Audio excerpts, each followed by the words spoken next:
तो ये बहुत ज़रूरी है कि कास्ट सेंसस हो ताकि ये मालूम हो सके कि कौन सी कास्ट डेवलप हुई है, कौन सी कास्ट अंडर डेवलप है। और दूसरा ये है कि फॉरवर्ड कास्ट में कितने वो लोग डेवलप हुए, कितने उसमें डेवलप नहीं हुए हैं।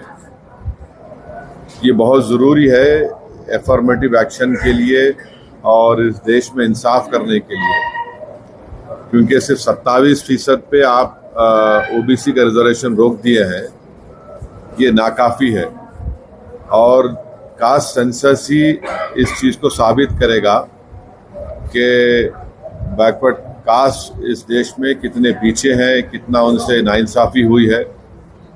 तो हम बीजेपी से डिमांड करते हैं कि आप बार बार ये बोलते कि आप क्या बोले, विकसित भारत बोलते, जनधन बोले, फिर आप 370 निकाल दिए, ये सब चीज़ें आप बातें करें, मगर कास्ट सेंसस के ऊपर हमेशा आप पीछे हटते थे। और जब कास्ट सेंसस का डिमांड शुरू हुआ तो खुद प्राइम मिनिस्टर और बीजेपी के बड़े बड़े लीडर्स बोले कि बटेंगे तो कटेंगे, और इस तरह की वाहियात बातें होती थी।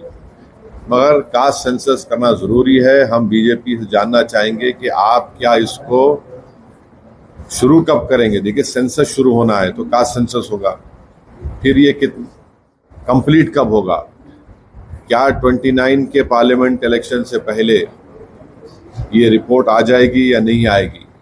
और साथ ही साथ ये है कि बीजेपी हमेशा बोलती पसमानदा मुसलमान। भाई, पसमानदा मुसलमान का क्या मौक़िफ़ है, क्या उनका स्टेटस है, कितना डिप्रेविटी उनमें है, और जो नॉन पसमानदा मुसलमान है उनका क्या पोजीशन है।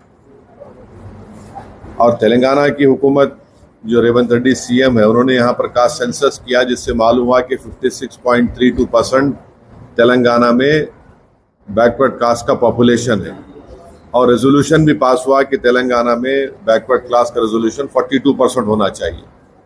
तो जाहिर है जब कास्ट सेंसस होगा तो गवर्नमेंट किसी की भी हो, उनको 50% के थ्रेशोल्ड को ब्रेक करना पड़ेगा।